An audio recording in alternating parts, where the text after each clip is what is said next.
Bom, pessoal, retomando, questão 2. Em relação às repartições de competências constitucionais, marque a correta.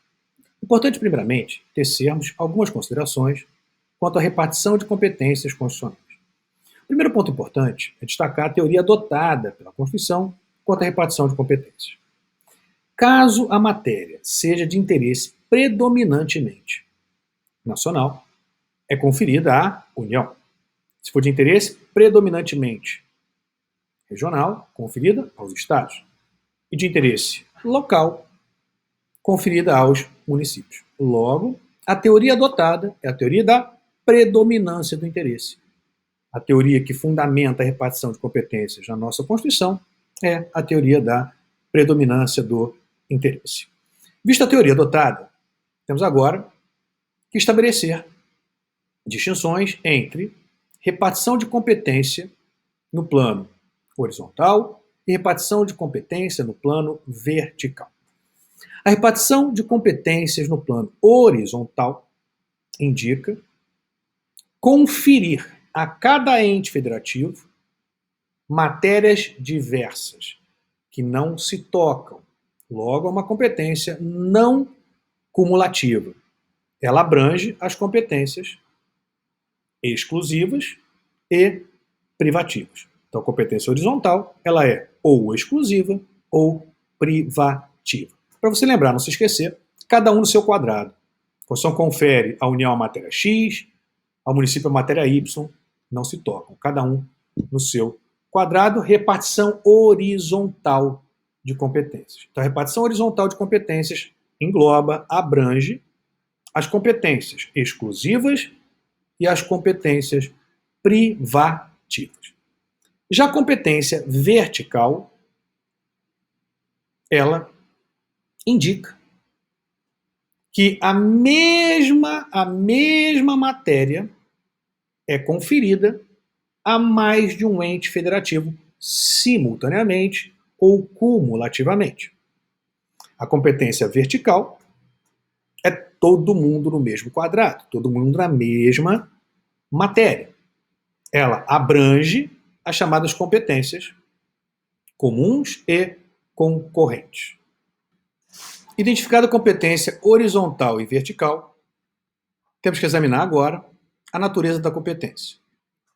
Se político-administrativa ou se legislativa. Aqui tem uma dica fácil. Começou com o verbo, é político-administrativa, porque indica movimento, fazer. Não começou com o verbo, é competência legislativa. Então, competência, quanto à natureza, político-administrativa ou legislativa. Começou com o verbo político-administrativa. Não começou com o verbo legislativa. Já identificada a competência político-administrativa e legislativa, agora cabe subdividirmos cada uma delas. A competência político-administrativa, ela é ou exclusiva ou comum. Então, a competência político-administrativa, ela é ou exclusiva ou comum. Exclusiva, apenas aquele ente pode exercer a respectiva competência, não é passível de delegação. Já na competência comum, todos os entes federativos contemplados são igualmente competentes em relação àquela matéria. Existe verdadeiramente uma solidariedade entre os mesmos. Essa competência político-administrativa exclusiva se encontra no artigo 21 e a comum se encontra no artigo 23. Já a competência legislativa, ela será ou privativa ou concorrente. Na privativa, admite-se a delegação. Artigo 22 da Constituição, parágrafo único. Já na competência concorrente, legislativa concorrente, cabe à União editar normas gerais e aos estados e DF legislarem sobre questões específicas. Na ausência de lei federal, os estados exercem competência legislativa plena, podendo editar também normas gerais. Nessa hipótese, editadas as normas gerais pelos estados, surgindo supervenientemente uma lei federal, sendo editada posteriormente uma lei federal, a lei federal posterior suspende a eficácia da lei estadual anterior no que diz respeito às normas gerais, no que for contrário. Como dito, artigo 24, parágrafos 1º, 2º, 3º e 4º. Os municípios, artigo 30 da Constituição, incisos 1 e 2, podem legislar sobre assuntos de interesse local, suplementando a legislação federal e estadual no que couber. Feita essa análise, apresentado, portanto, essas observações, vamos agora às questões. Letra A competência de natureza político-administrativa, ela é privativa ou concorrente? Errado. A político-administrativa, e vou colocar aqui ao lado para vocês,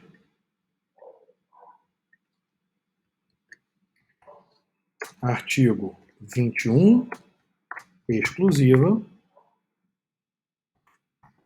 e 23, comum. A competência político-administrativa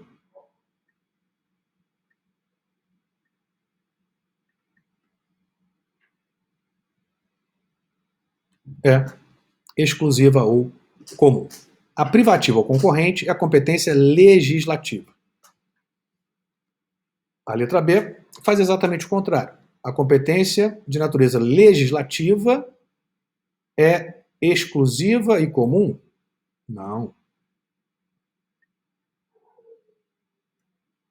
Ela é privativa artigo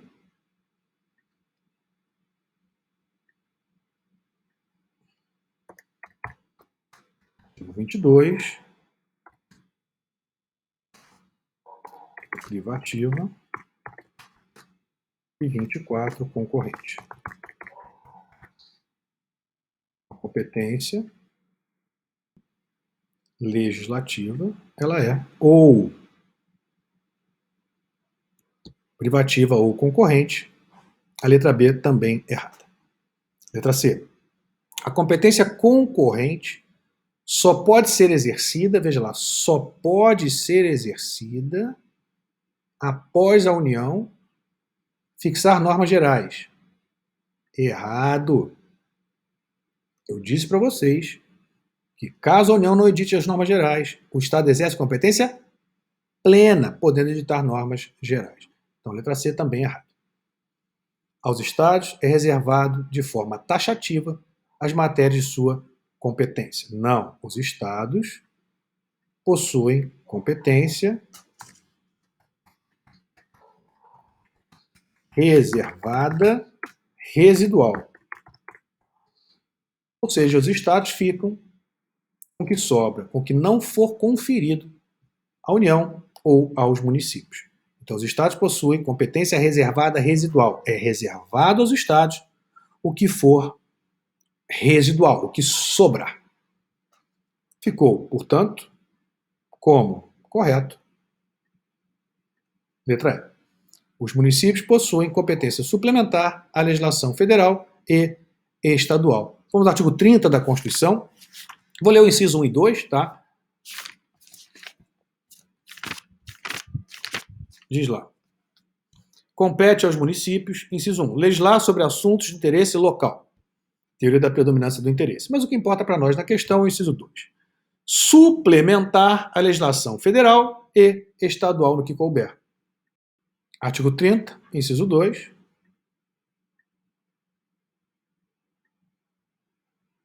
Essa opção está correta. Então, gabarito, letra E. Segunda questão.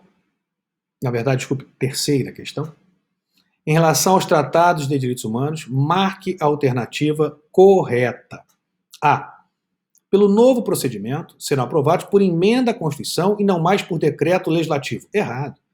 Eles continuam a serem aprovados, referendados pelo Poder Legislativo através de decreto legislativo. Mas decreto legislativo não incorpora esse tratado formalmente ao sistema jurídico. É necessário ainda a edição de um decreto presidencial, chamado decreto promulgador, que incorpora formalmente o tratado ao nosso sistema. Logo, o decreto legislativo, ele referenda o tratado, aprova o tratado, e o decreto presidencial é que incorpora formalmente o tratado ao nosso sistema jurídico. E no plano internacional, cabe ao presidente da República ratificar o tratado através de troca ou depósito. Troca, tratados bilaterais, depósito para tratados multilaterais. Não há, em qualquer etapa do procedimento de incorporação dos tratados ao sistema jurídico brasileiro, a edição de emendas constitucionais, de leis, e sim, como dito, de decreto legislativo ou de decreto presidencial. Então aqui está errado. Não mais por decreto legislativo, errado. Continua a ser aprovado, referendado por decreto legislativo. Artigo 49, inciso 1. Letra B. Em razão do seu conteúdo, fazem parte do chamado bloco de constitucionalidade. Não é a posição adotada por o STF. Não é o fato, pura e simplesmente, de ser um tratado de direitos humanos que torna esse tratado um tratado com status constitucional. Não. Então não é o conteúdo, pura e simplesmente, que faz com que esse tratado seja inserido no bloco de constitucionalidade. No Brasil, conforme a posição do STF, para que os tratados tenham status constitucional de direitos humanos, é necessário que eles sejam submetidos a um procedimento específico de aprovação. Procedimento equiparado ao procedimento de emenda constitucional. Veja o parágrafo 3º do artigo 5º da Constituição, que diz exatamente o que estamos aqui falando. Os tratados e convenções internacionais sobre direitos humanos que forem aprovados em cada casa do Congresso Nacional, em 2 turnos, por 3/5 dos votos dos respectivos membros, serão equivalentes às emendas constitucionais. Os que não forem aprovados por esse procedimento não têm status constitucional, mas sim status supralegal. Logo, para o STF, integram o bloco de constitucionalidade apenas os tratados que tenham status constitucional, ou seja, aqueles aprovados pelo procedimento específico, pelo procedimento especial, estabelecido no parágrafo 3º do artigo 5º da Constituição. Nesse sentido, do que aqui colocado, ADI 2030, Santa Catarina. Letra C. Uma vez aprovado pelo Congresso Nacional, tornam-se obrigatórios no plano internacional. Não. Os tratados internacionais, uma vez referendados pelo Congresso Nacional, aprovados pelo Congresso Nacional, eles são remetidos ao presidente da República para que adote 2 medidas distintas. Primeira, a ratificação no plano internacional. Havendo a ratificação, só então o tratado passa a obrigar no plano internacional. Ou seja, a obrigatoriedade no plano externo decorre da ratificação. Ratificação que pode se dar através de troca ou depósito. Troca, tratados bilaterais. Depósito, tratados multilaterais. Feita a ratificação, cabe ainda ao presidente da República editar um decreto. Decreto esse que incorpora formalmente o tratado ao sistema jurídico brasileiro, tornando, então, o tratado obrigatório no âmbito interno. Então, a obrigatoriedade do tratado no âmbito externo se dá a partir da ratificação. E no âmbito interno, a partir da incorporação ao sistema jurídico, com a edição do decreto pelo presidente da República. Então, essa opção também está errado. Então, uma vez aprovado, tornam-se obrigatórios? Não.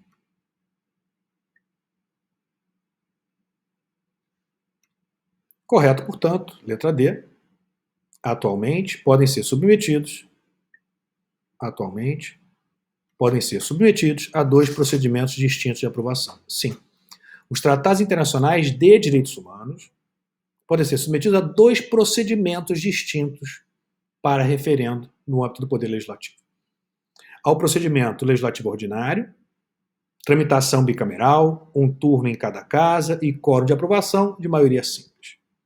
Ou podem ainda ser esse tratado submetido, Tratado de Direitos Humanos, ao procedimento especial previsto no parágrafo 3º do artigo 5º.